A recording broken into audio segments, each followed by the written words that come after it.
Next up, we got a Larry Legend versus Magic. The greatest rivalry in sports history, man. He forgot to really put the greatest friendship too. You know what I'm saying? Because they also had a great friendship. You feel me?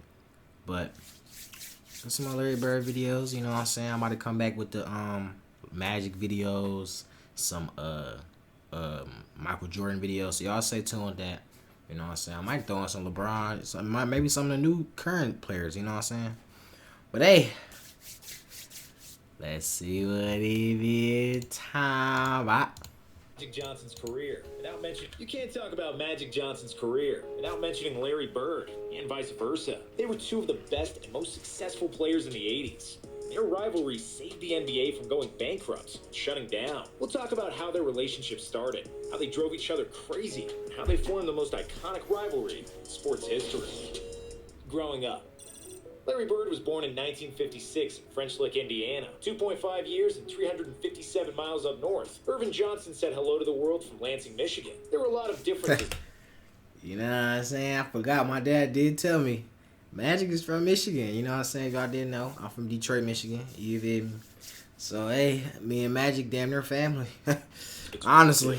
In 1956 in French Lick, Indiana, 2.5 years and 357 miles up north. Irvin Johnson said hello to the world from Lansing, Michigan. There were a lot of differences between the two, but there were also many similarities. Both hailed from big, working-class families, knew the values of hard work and sacrifice early on. Irvin was a flamboyant kid who wanted to get as much attention as possible. He was the most popular kid in high school and a prom king, while Larry mainly wanted to be left the hell alone. When he had to get up and speak before the class, Bird wouldn't do it and would rather get an F than draw any attention to himself. However, these two polar opposites outside of basketball were the mirror images of each other once they had the ball in their hands. Both 6'9", not overly athletic, but extremely smart and super confident. They both saw the game 2 or 3 moves in advance. Both were team-oriented, and they had an equal desire when they played to win above all else. Magic won the state championship as a senior in high school, averaging 29 points and 17 rebounds, after which he decided to attend Michigan State. Bird averaged 31 points and 21 rebounds as a senior, and he got the scholarship from the Indiana Hoosiers. Coached by Bobby Knight, the Hoosiers were one of the country's most successful and famous collegiate basketball programs. However, Bird lasted only 24 days at Indiana University. More than 30,000 people at campus and less than $100 in his pockets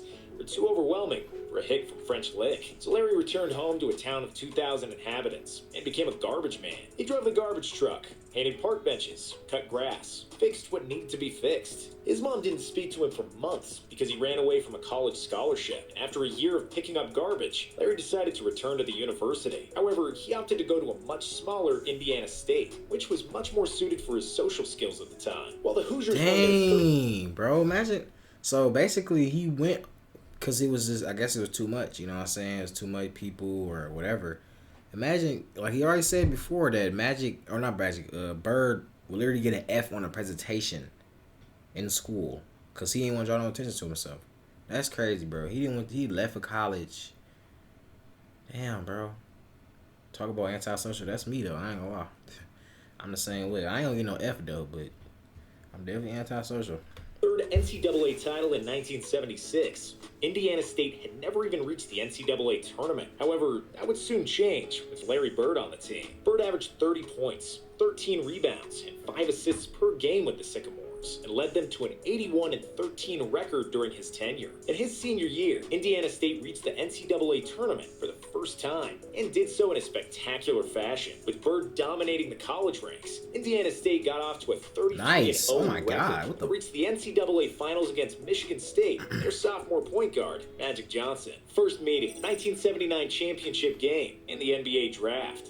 The first time Magic found out about Larry was from Sports Illustrated, which had a story about the best college player in the country. But he soon got to see for himself if that was true, because both Magic and Larry were selected to represent Team USA in the 1978 World Invitational Tournament. Larry and Magic were the best players on the court, trading behind-the-back passes and treating each other with no-look assists. They had instant chemistry on the court, but off it, not so much, as Larry wasn't the most talkative person on the planet, as you can probably imagine. However, before the NCAA Finals in 1979, Magic still wanted to greet Larry and shake his hand before the game, because after all, they were teammates on the USA team less than a year ago. But Larry wasn't interested. He shunned Magic, and their rivalry officially began. The 1979 NCAA Finals was the most watched NCAA Finals in history at the time, and it's still the most watched NCAA game ever to this day. A small school that had never reached the tournament was undefeated throughout the season, and an unathletic blonde guy made them the most talked about team in the country. The other school was led by a 6'9" point guard, which was never seen before. One was black, one white. One was outgoing and smiled for the reporters. One was shy and gave short one-sentence answers. They were the polar opposites from the outside, but their games were so similar. That's what wrote the narrative and brought national attention. When the actual game started, two guys guarded Bird the entire game, and he struggled to get an inch of free space. Larry knew he had to score 40 for his team to beat the favorite Michigan State. However, Bird had a bad shooting night. He missed 14 of his 21 shots, and Michigan State won by 11. Bird always says that it's the toughest loss of his career. After the NCAA Finals, both Magic and Bird turned pro. The Lakers selected Magic with the first overall pick in the 1979 draft. Bird was picked 6th by the Celtics in 1978, and that was the last year a player could still stay in college after getting drafted. NBA saviors.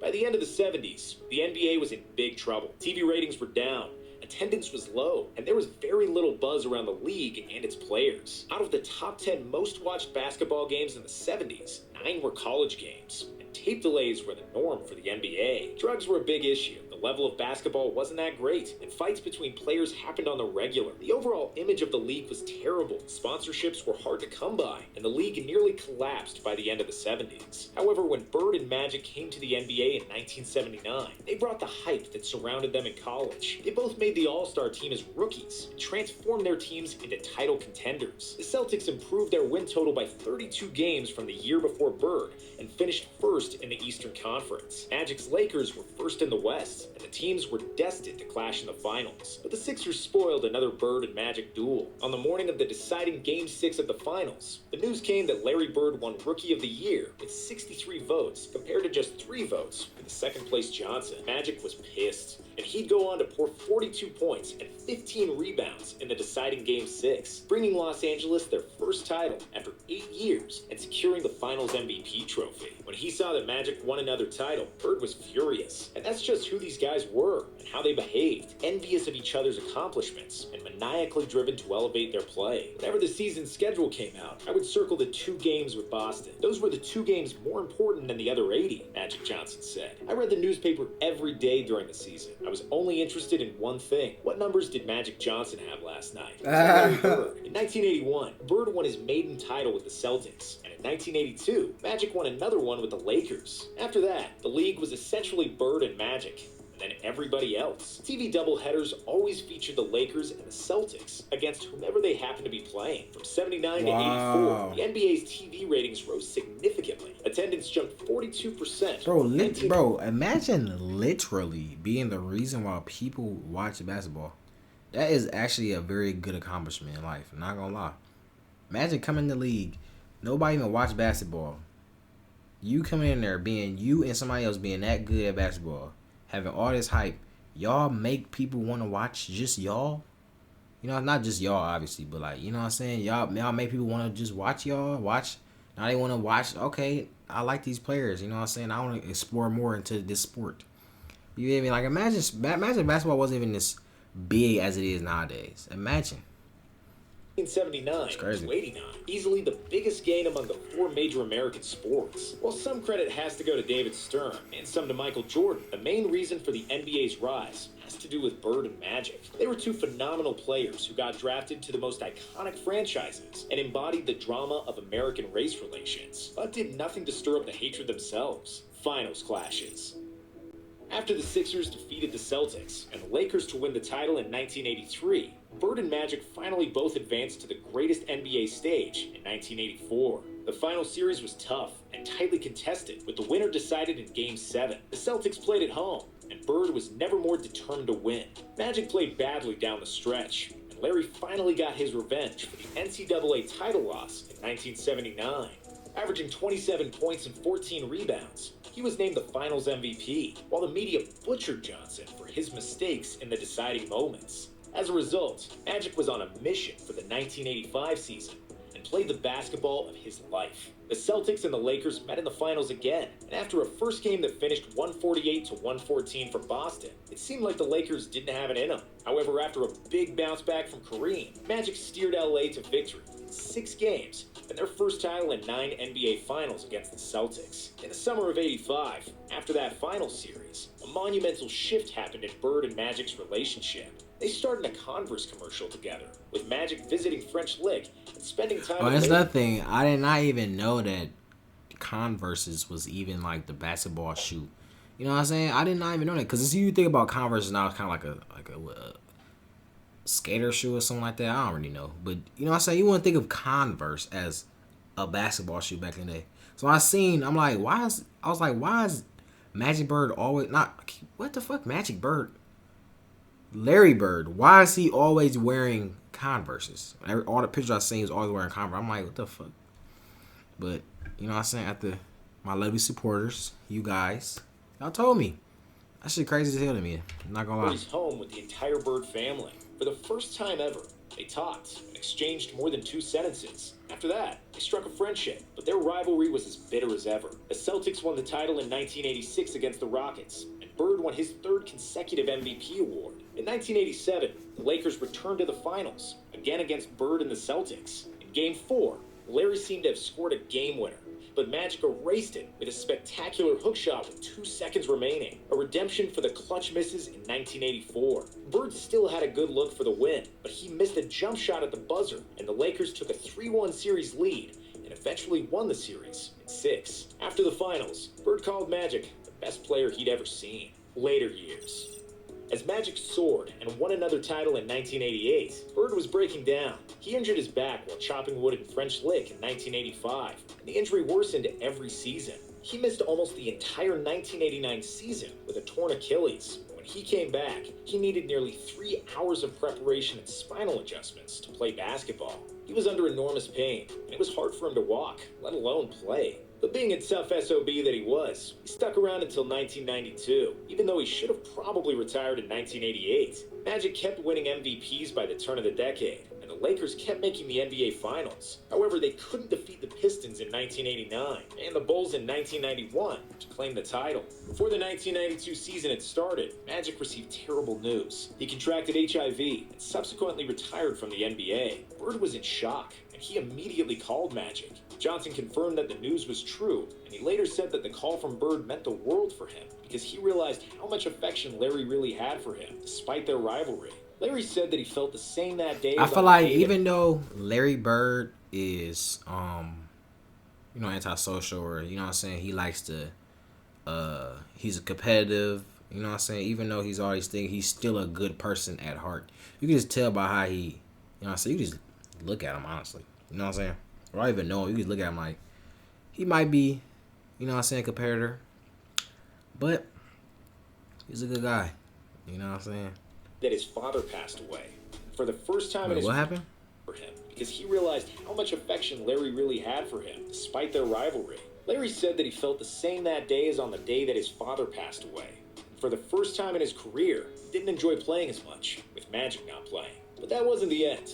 Larry and Magic had their last hurrah. First, they played as opponents after Magic got an invite to play in the 1992 All-Star Game, which he dominated and won the MVP. And then later that year, they rode off into the sunset as teammates at the Barcelona Olympics. Because their NBA careers were over, their masks fell completely off. Bird and Magic became really good pals during their time with the Dream Team. Legacy. Magic and Bird played against each other 37 times in their NBA careers, and Johnson won 22 of those games, compared to Bird's 15. When it comes to trophies, it was 8 finals, 5 titles, and 3 MVPs for Magic, and 5 finals, 3 titles, and 3 MVPs for Bird. In the end, Magic won more hardware, but Bird was likely a more complete player because he was a better shooter, especially early on. Both players worked extremely hard to outplay the other, and were each other's biggest motivation. Their rivalry was the biggest storyline in the 80s, and it saved the NBA, and they desperately needed saviors. In 2010, Larry and Magic wrote a book together, and in 2019, they got the NBA Lifetime Achievement Award together. Even though they are still polar opposites, Larry and Magic always seem to be intertwined and go together like peanut butter and jelly. Nigga said peanut butter and jelly. Hey man, y'all like, comment, subscribe. Comment, share me Yak 2 next, man. Follow me on Instagram for my most active at. We on the grind at 10K, man. I'm out.